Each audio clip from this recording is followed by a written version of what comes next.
தந்தை தவறிவிட்டார். கலங்கி நின்ற கல்லூரி மாணவர். படிப்பு செலவுக்கு வாழ்வாதாரத்துக்காக ஏதாச்சும் குறைந்த தொகையில் பிசினஸ் தொடங்கணும் என யோசிக்க, அப்ப பானிபூரி தான் விற்கணும் என நண்பன் கூற, சரின்னு சாதாரணமாக அந்த பிசினஸ் தொடங்க சும்மா பிச்சுக்கிட்டு போகுது பிசினஸ். செகண்ட் பிரான்ச் ஓபன் பண்ணும் அளவுக்கு கை கொடுத்த பானிபூரி பிசினஸ்.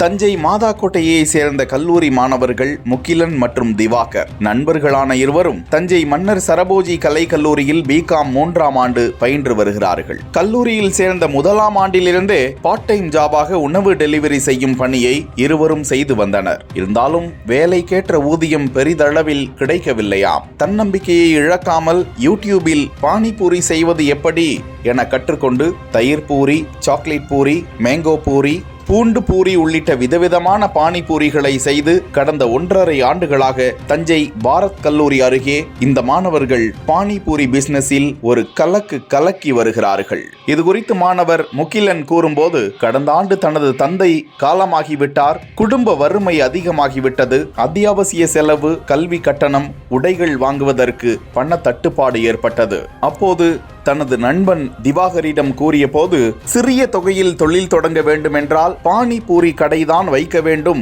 என விளையாட்டாக கூற, அதையே தற்போது மெயின் பிசினஸாக செய்து வருகிறோம். நல்ல வருமானமும் கிடைக்கிறது.